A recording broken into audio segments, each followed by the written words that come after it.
Hey yo, so Jesse again. This is morals number 8. Um and this comes with, the command in Genesis that God gave to Adam and Eve. Be fruitful and multiply and fill the earth and subdue it, and every green herb and every uh shall be for meat for you. Um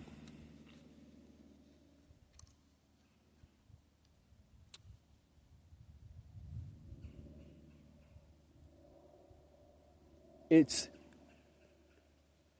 it's a thing that's like, okay, this goes with that the other moral, like pay attention to your environment and keep it good.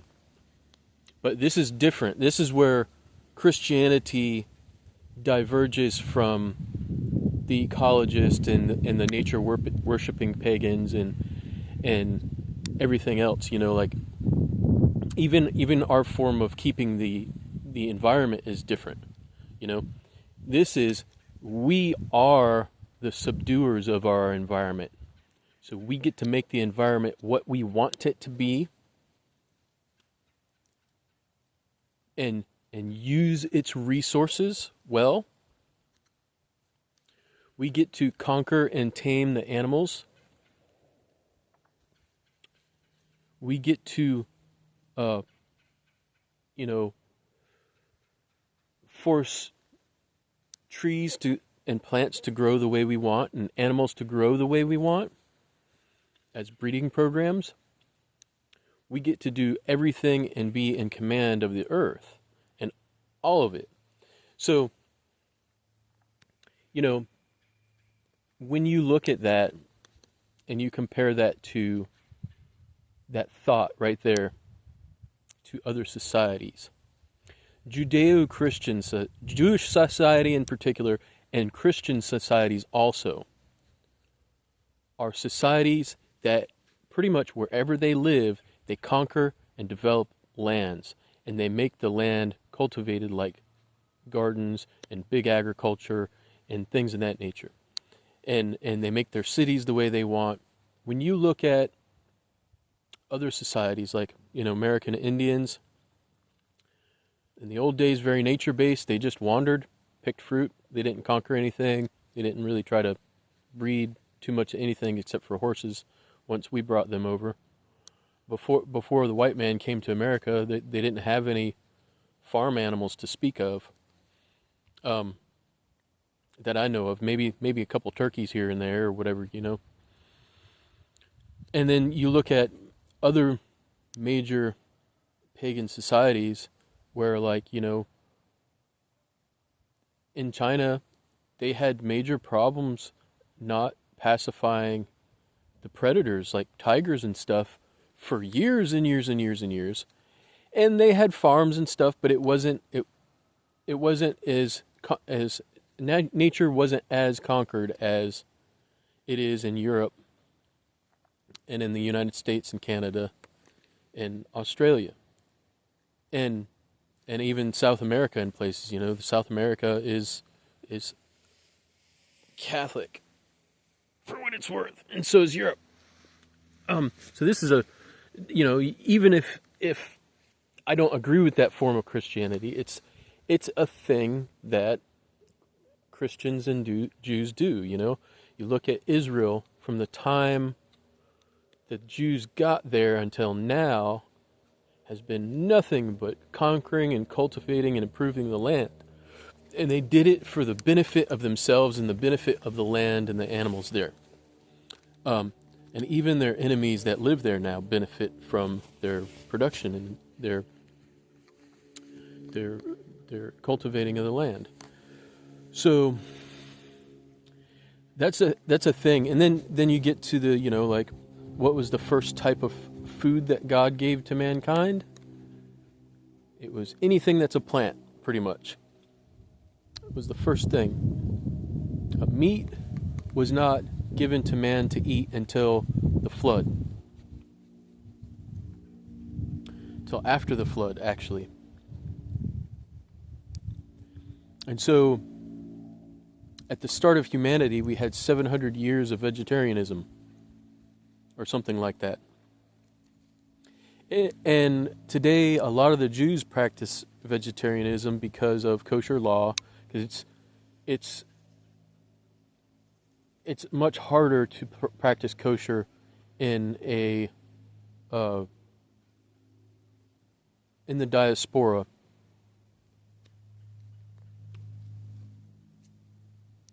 And even in Israel, if you're very strict, than it is to be a vegan. You know, it's very hard to fulfill the laws of in the Torah, and then the added rabbinical laws that have been added unto that. So that's a thing that Jews still do today. It's very common. It's not something that I would suggest needs to be done for health sake. But that's just to say, and with this comes, a lot of people are like, well, marijuana is a plant. We can eat that, or we can smoke that. God gave it to us, every green herb. And they start going on and on and on about it. And okay, so God gave us the plants for food,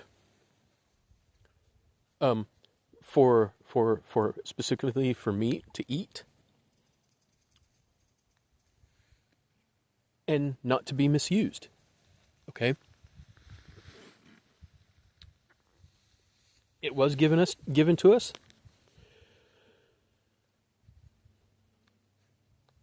Please use a little bit of intelligence and moderation. If you need a medicine, that's fine.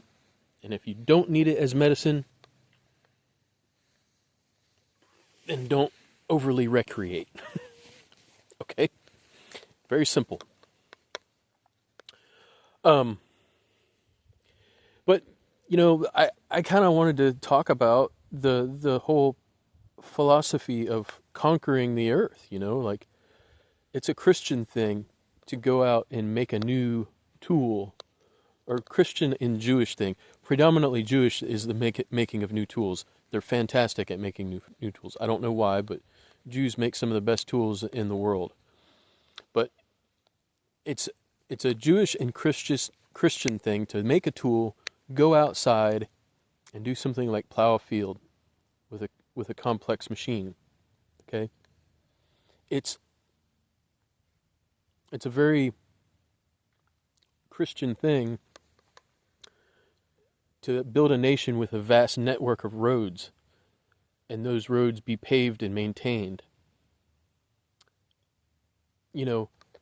It's a very Christian thing to get into animal husbandry and breed new varieties of whatever animal that you like. These are things that as a production of our culture, as a moral of our culture, that have been kind of forgotten where these things came from, and what drove that. It's a very white man thing, a very Judeo-Christian thing to go into the wilderness and kill all of the predators off so that we can prosper. That's normal for Bible believers. And it's not wrong. Extinction of animals is probably wrong, I would say, for sure. But it's not wrong to create the environment that you want to live in. It is not wrong. We were given the earth to do what we chose to do with it. And if we choose not to be stewards at all, or if we choose to make an environment that is hostile to other human beings, then we bear the responsibility of their murder. Okay? And that's the truth of it, is if you have the ability, or your ancestors already went and wiped out all these animals, and then you reintroduce, predators into the environment,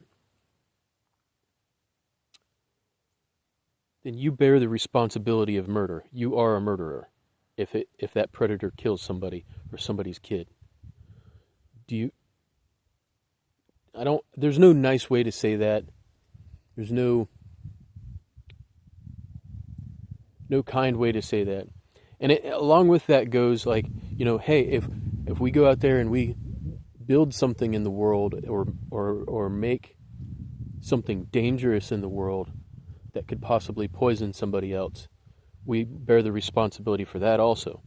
So, but this is a thing that Yahweh Hich, that God gave us, and the ultimate inheritor of the earth is Jesus, the emperor of the entire world, the King of Kings.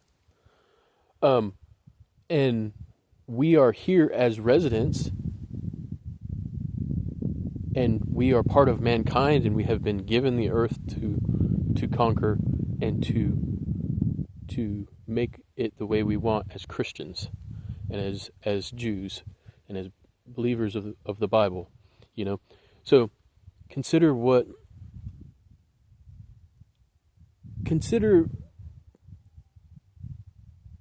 your own environment. Don't be too environmentally, and don't be too much of an environmentalist, okay? Don't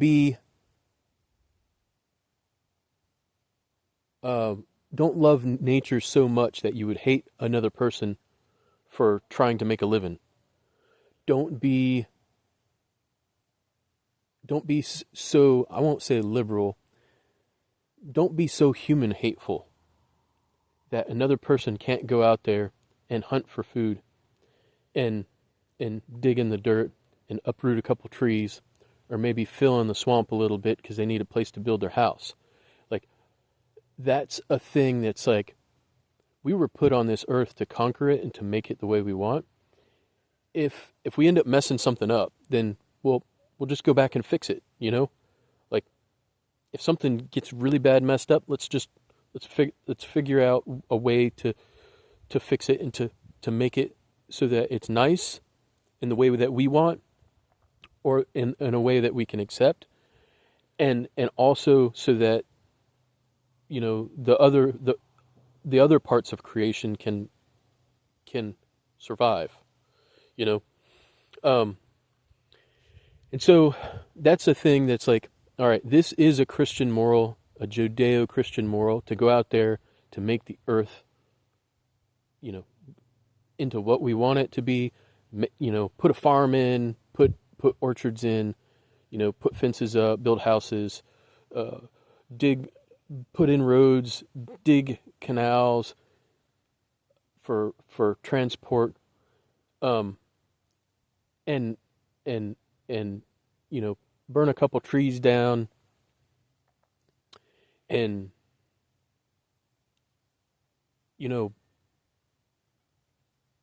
hunt for food, whatever it is that we're out there doing. We need to do what we've got to survive. And we should be allowed to do that by our government, by our fellow Christians, by our fellow Jews, and by anybody else that happens to live around or near us. It's not a thing that like we shouldn't hold each other back from production, from profit, from increase, from managing the world in a good way, instead of like telling each other, oh, you can't do that, you can't do this, you can't. No, don't tell anybody that they can't do anything with something that's theirs, right? Like, they bought that property, it's theirs, leave them the heck alone, let them do whatever they want with it, So that's my thought. And if if there's a person that's doing something really bad and like ruining everything, well, then they need to be told, you know, because there's a difference between a guy that, you know, bought a patch of swamp and, you know, he knows that it's a swamp, but he wants to raise local fish for meat production, and that's why he bought it, and he should be allowed to do that. There's a big difference between that and like a guy buys a swamp and wants to fill it in with dirt and build houses on it. You know, that's a different thing. That's ruining the place that was there. The other one is managing the place as it was. And yes, you know, it would take some alteration and stuff like that to to do that, to take the swamp and make it into a farm, right? But, you know, but it's a very big different thing to take that swamp and put houses on top of it, or an apartment complex, or, you know, whatever. And I grew up in Florida, so I've seen that happen a lot. And I know from personal experience what it looks like for somebody to mismanage land. Now, is it theirs? Can they do that? Sure, they can do that. Go right ahead. But don't complain if you get flooded out with water, because that's what's going to happen. So, you know, we were given the land to manage, to do what we want to with it. And when we purchase land from the government, we should expect to be able to do pretty much whatever we want with it.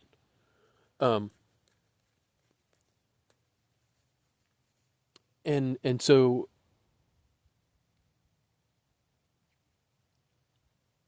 try to think about that and like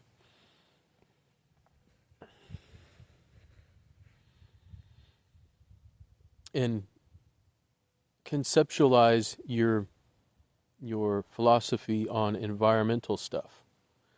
You know, because I like environmental stuff. I just find that a lot of the environmental farming and like forestry management and stuff like that, just it's not as good for human beings or plants or animals as the environmentalists say. I'll give you an example of that. Okay. In Florida, we have something called a sandy pine palmetto forest, right?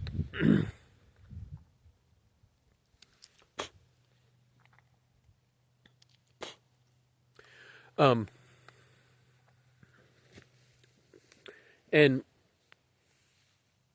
in a sandy pine palmetto forest,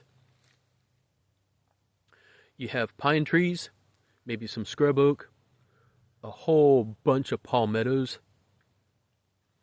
and a variety of small plants. Now, we have in Florida a bunch of national parks that are primarily palmetto.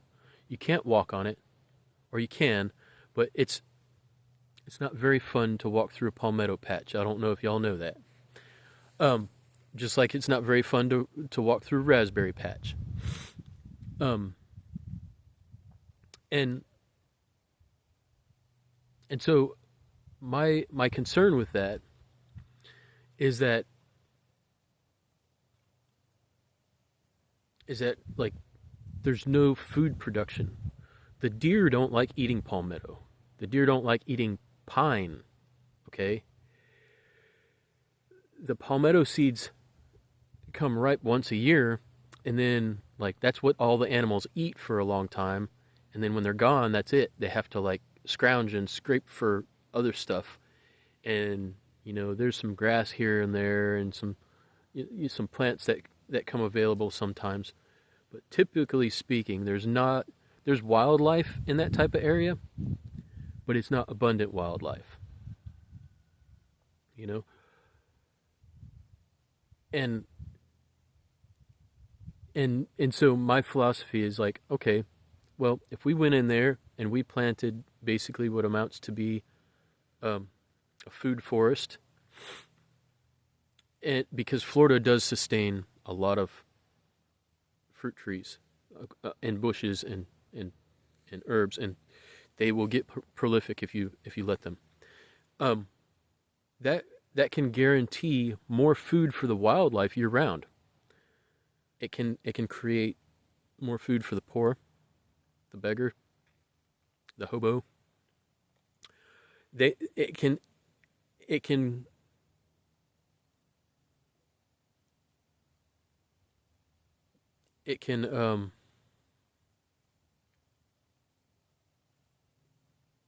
create more food for the bum,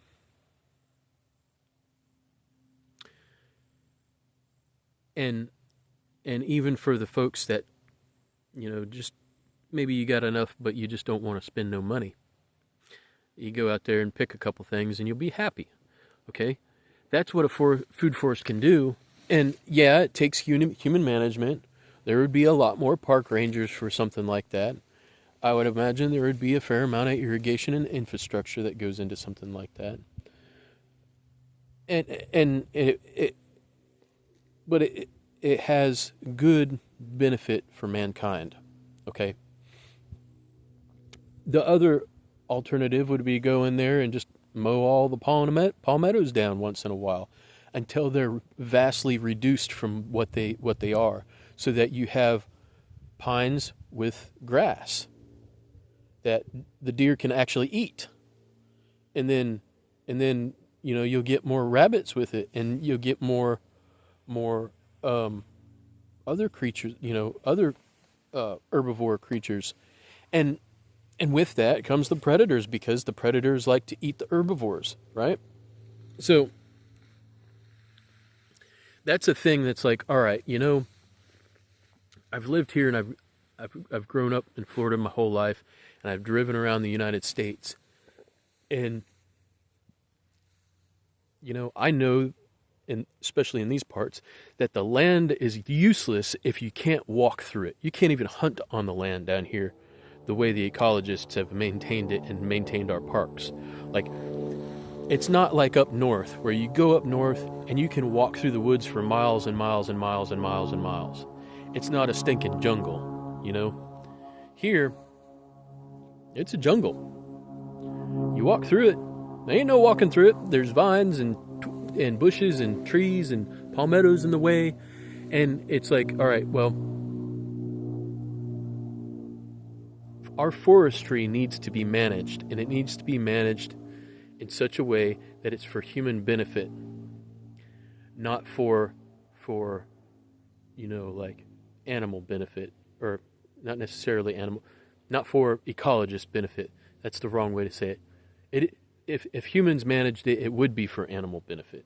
It would be for human benefit, and it'll take a fair amount of effort. Okay, fair enough, but the alternative to that is like letting things stay the way they are and get overgrown, and then we get these huge forest fires, and it's a big forest fire, when they catch, because then you've got like years and years and years of highly flammable palmetto growth and tall pines. And even in an area like Florida, where there's a lot of water, it gets very hard to put out. And right now we've got an example over there in California, and that's a bad example of forestry management.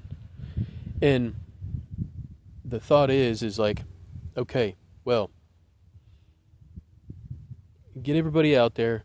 Let's fix the problem before it becomes a problem, or after it becomes a problem, just get on it and stay on it, or maybe burn it down and then go in there and handle the problem. Whatever we're going to do something about it. And then be reasonable enough to stick with that moral code. Like, God said we can conquer the earth, we're going to conquer the earth. We're going to make it the way we want it. We're going to make it nice. It doesn't need to be perfectly maintained as a perfect park, but it does need to be managed. And like, And this goes for everywhere in the world, you know? So, yeah, I'm very pro-human involvement in doing things and making things the way we like them, because we should, because it's nice. But if it's not nice, then, well, let's try to make it nicer, right? Okay, y'all have a good one. Having a little bit of problem here, but it is what it is. All right, y'all. If you like what I had to say, give it the old thumbs up and subscribe.